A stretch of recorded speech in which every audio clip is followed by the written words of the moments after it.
We're going to talk to you about some work we're doing on understanding autistic leaders, their lived experience, and how we can better develop those leaders and tap that talent pool that we see there, and build that diversity, because it's from that lived experience of the challenges and how they've navigated that pathway that we'll learn how we can better integrate them and bring to the fore the great talents that so many of them bring.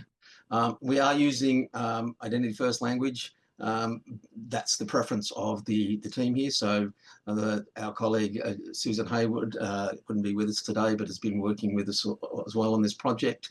We combine both lived experience and lived experience working with autistic leaders. So that's sort of what motivates us on where we're at. Okay. So how do autistic professionals navigate the pathway to effective leadership? That's the question we've been asking ourselves. How can we help them develop? How do we understand what that pathway is? And June and I started working together on some other stuff a couple of years ago, more on the teaching front.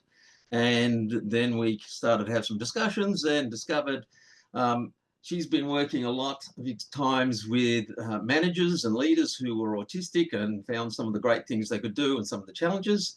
And as a autistic individual myself, I've had that lived experience of the challenges and experiences of building a career and getting ultimately to some leadership roles with that autistic element, creating all those different experiences. And what we've both observed from different perspectives is there is a lot of talent pool in those potential autistic leaders, but the environments are not as equipping as we'd like them to be. They're not as inclusive and friendly in doing that. And so that's something where we see a lot of untapped potential that's not being realized. And we really were driven by that on the one hand, our own experiences, but also just the moral imperative of inclusivity and universality in what we are looking at and where we're going on things. What are we exploring in this project? We're trying to understand what are the enablers and barriers to that pathway to leadership. What helps? What gets in the way of? What are the unique differences that an autistic individual is going to focus on or experience as they work their way through leadership opportunities, and sometimes don't get to realize them because some of those autistic elements that manifest in ways that sometimes aren't well understood. So I myself have had the experience of being labelled as at times of combative and uncompromising, which, you know, not surprising given rigid thinking that we sometimes have as autistic people. But it is a spectrum, and we want to understand the spectrum of how that is manifesting in people's leadership journeys, the differences to the neurotypical pathways, because if we look at the existing leadership research and the leadership development research, it's all really focused on neurotypicals rather than neurodiverse individuals and autistics in particular. We also see a lot of discussion and debate and concern from within the community about masking versus unmasking, very much in line with the conference today. And my own experience on that was I've known for over nearly 20 years now that I've been autistic. Like most people of my age, I discovered that when my children were getting diagnosed nearly 20 years ago. But I haven't unmasked until only the last few years. And so that has become a major step, trying to understand why and looking at where that comes in and where that fits in. And I'm well aware of some colleagues and people that I interact with who I know on the spectrum, they know they're on the spectrum. We have discussions about it, but they are otherwise unmasked, and what the motivations and challenges that leads to, and what drives that unmasking decision on their pathway to leadership. And so understanding how that spectrum manifests. So let's start to share some of where we've got to on a few things, and I'll hand over to Juna at this point. Okay, thank you, Michael. So the interesting thing is that leadership literature actually doesn't have very much on autistic leaders, or actually on ADHD leaders for that matter. It is starting to emerge. There's more and more interest on this area as people are realizing that there are actually a huge number of leaders who are on the spectrum or who are ADHDers. But until quite recently, we don't have very much on it. Most of the literature has been more focused on how do leaders manage and work with people who are on the spectrums, which means their followers and so on. So you can see we have pulled out 3 definitions, 2 from literature. John Maxwell says that leadership is about influence, whilst Mark McNally says that the ideal leader will motivate their followers as well as those above them and around them emotionally. Ratan Tata, who's a very well-known leader in India, and he led the world's largest and probably least known multinational. He says that it's about being humble, communicative, and serving those who you work with. So there are different definitions of leadership we can see from there, but all of them point to the fact that leadership is very much relational based, and it's very much about influence. So what we want to see is this typically the definitions that comes from probably neurotypical people, and we wanted to know if perhaps the neurodiverse community, particularly autistic people, have a very different perspective on what leadership is, because some of the studies coming out on communication with people on the spectrum are highlighting this. So last year, Matt organized a very interesting symposium. Thank you, Matt. Called on neurodiversity symposium in the university, and we had the chance to present there as well. And during the presentation, we ran a couple of activities, and one of it was to ask everyone in the audience, the audience is made up of a mix of neurodiverse and neurotypical people, for their definitions and the characteristics of leaders. And this is what we got. If you see the word cloud on this slide, one thing that came out quite strongly is empathetic, supportive, good listener, kindness, communication, emotional intelligence. This was one that we opened out to everyone.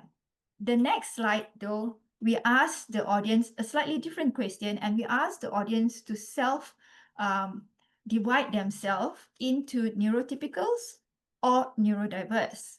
And the question was, what do they think are the key challenges that leaders have, or an autistic leader has, to become an effective leader?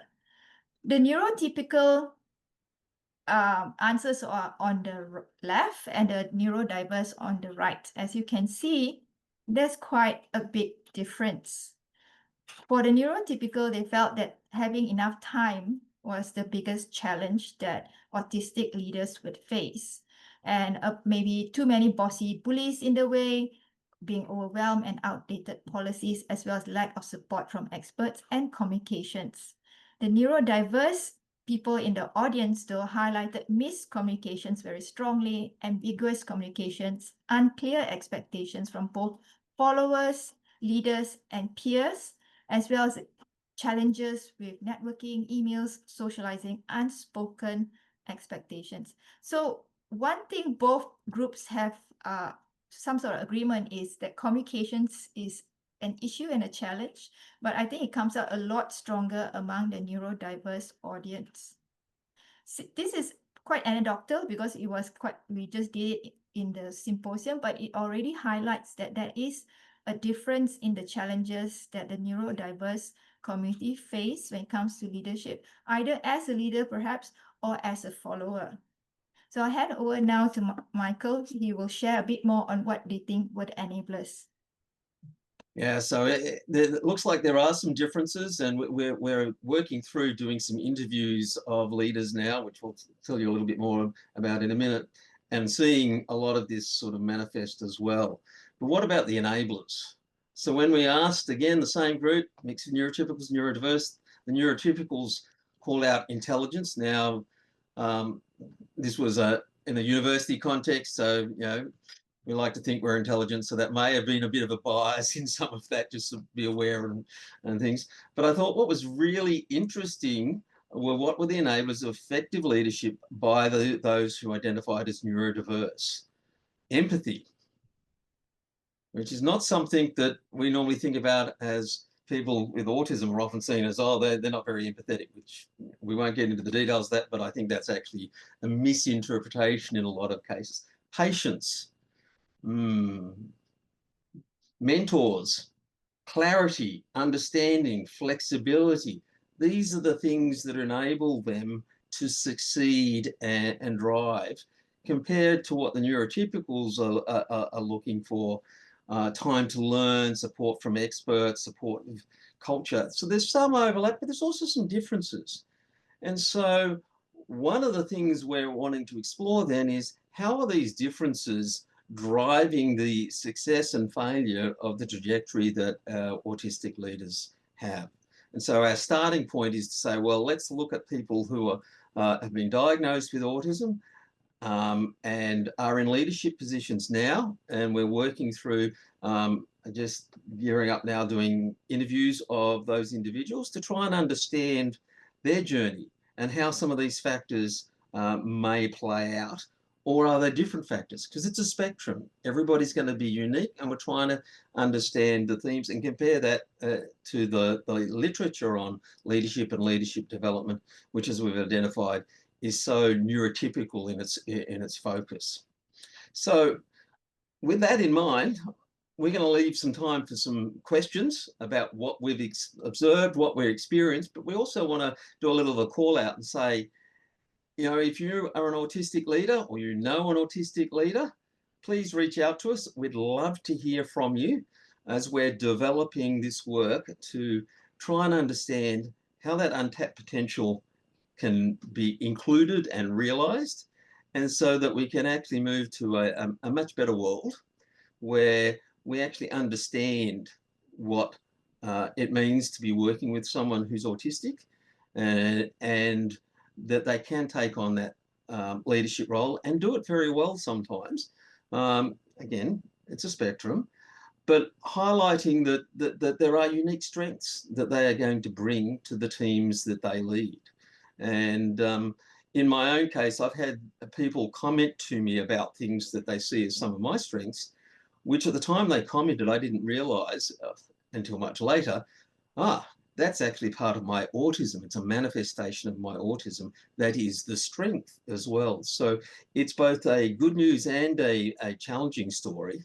And we want to try and understand that, because like any human being, we have strengths and weaknesses, and we're missing out on some of that talent pool where we're creating trauma, and we're not being inclusive, we're not being allowing that pluriverse of diversity that's there, if we don't start to create pathways and do that.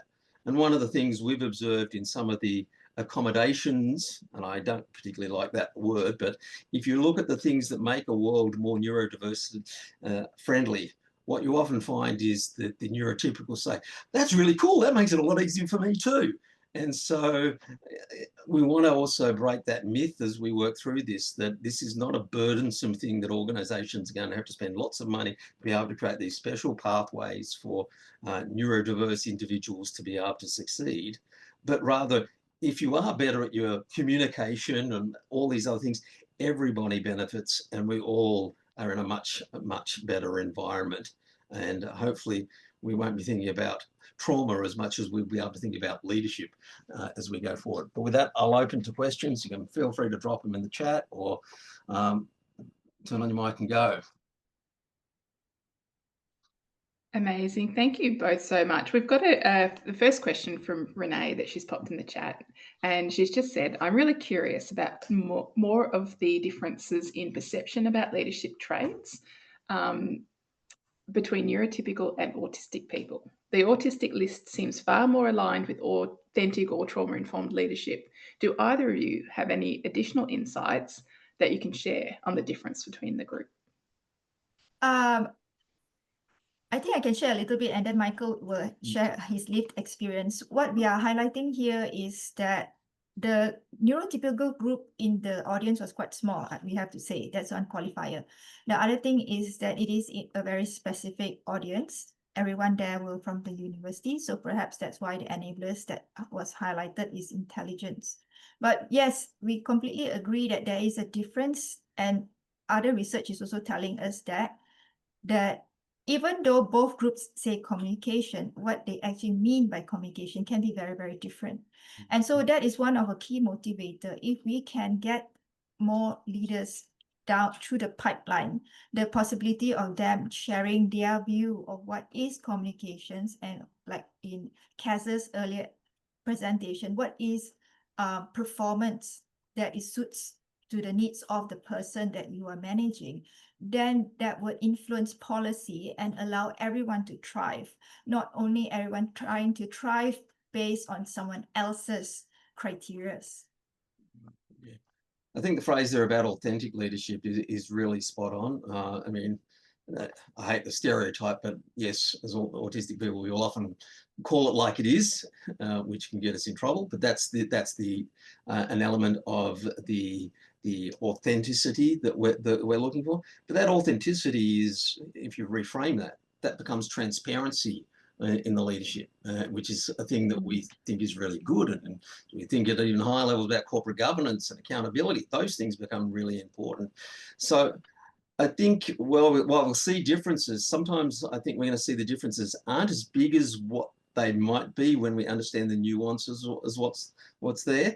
It's just how we create that common understanding, because sometimes the way in which we might express something might be expressed in language that is misunderstood, or seems like we're asking for something different or special treatment. That's not the sort of things that we see necessarily happening here. I think it's much more of a creating that mutual and shared understanding and seeing those benefits flow for everyone. So the sort of things we see driving the development that will be helpful for the neurodiverse, the autistic people that we're looking at, we're fairly confident a lot of that will add in new dimensions to developing neurotypical leaders as well.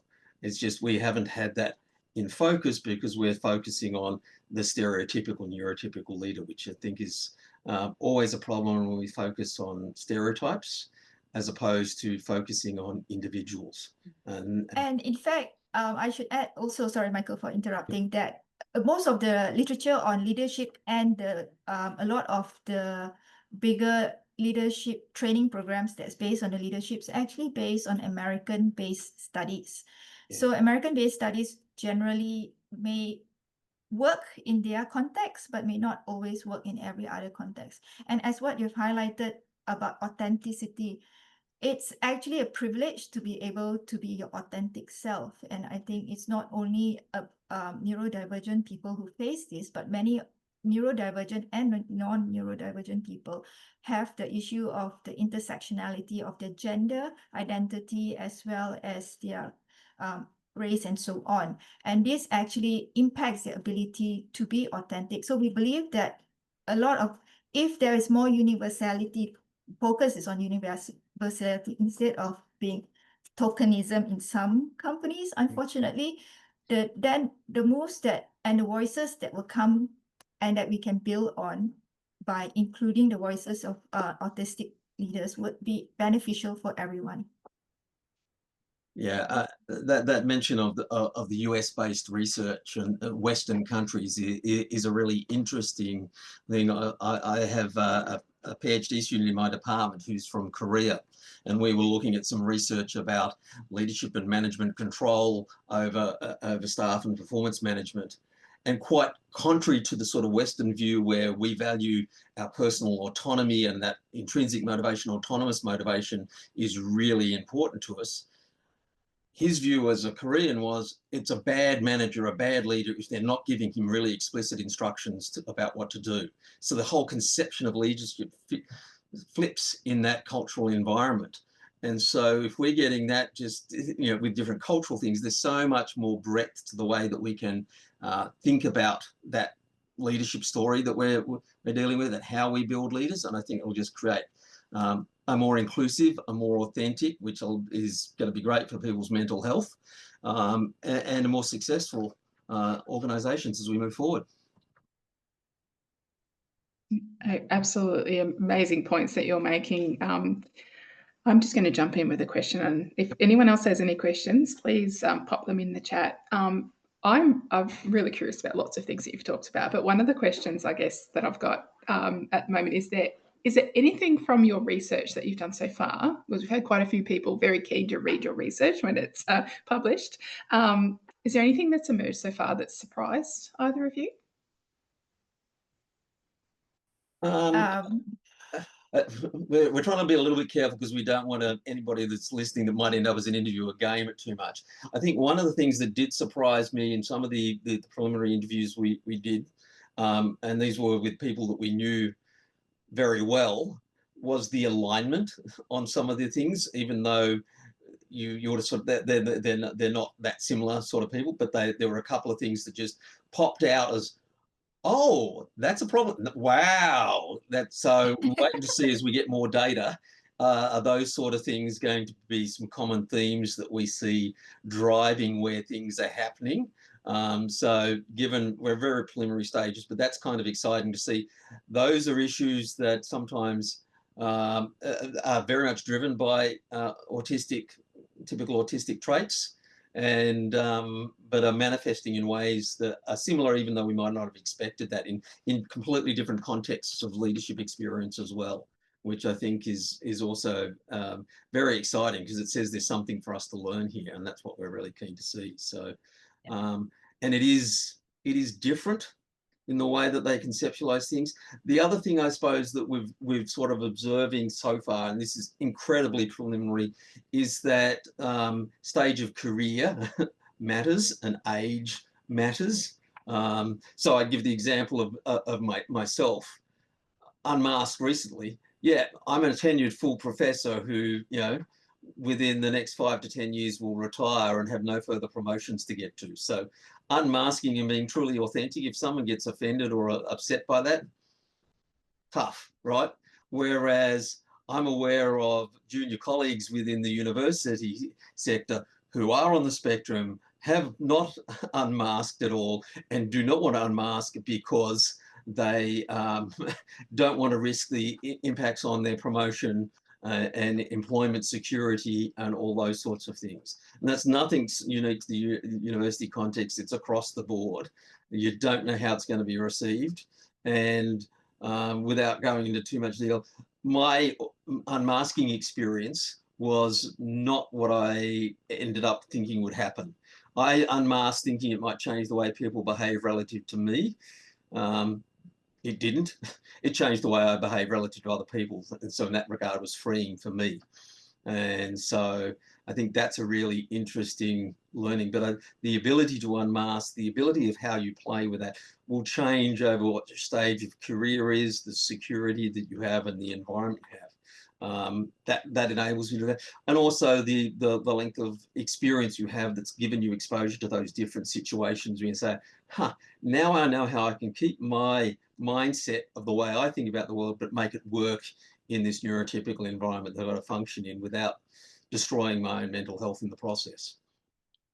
I think another thing, adding to what Michael mentioned also, is that something we would like everyone to understand from what we have seen so far in the data is that just because people are neurodiverse and their teams are also neurodiverse does not mean they instantly click and can communicate clearly with each other.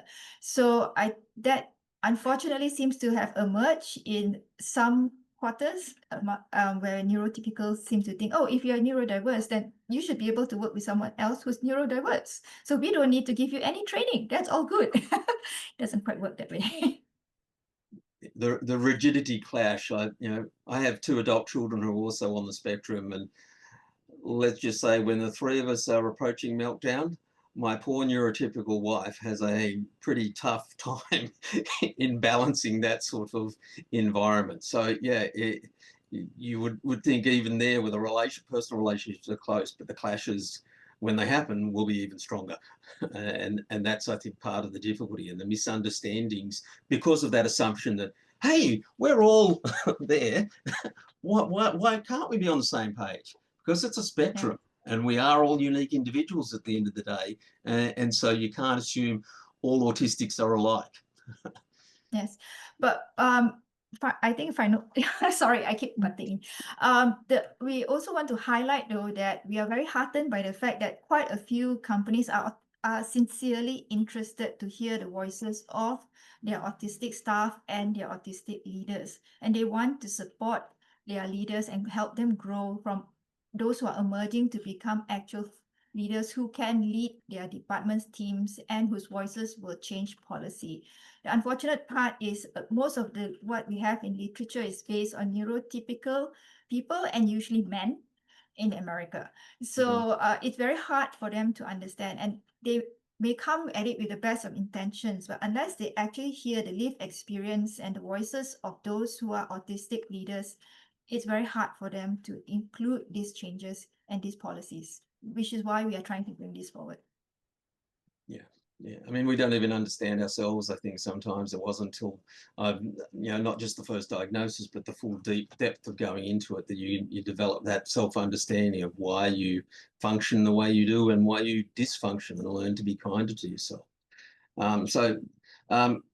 The slide deck will be available. It's got our emails on it. Please reach out if you want to participate. I don't want to steal any of Matt's time because he's done such a wonderful job with the neurodiversity project at the University of Melbourne, and that's helped in me being much more authentic and free in that environment because I've got a home there. And I have to say, Matt, when we go to those advisory board meetings, it's just an absolute hoot because people just relax and be themselves. And we've had some really funny moments that I think, I can't believe I could be that authentic in a work environment and have nobody even bat an eyelid. That's just a beautiful moment. And there's been some fantastic experiences that I came home and told my family, guess what I was able to do at work today? And they loved it. So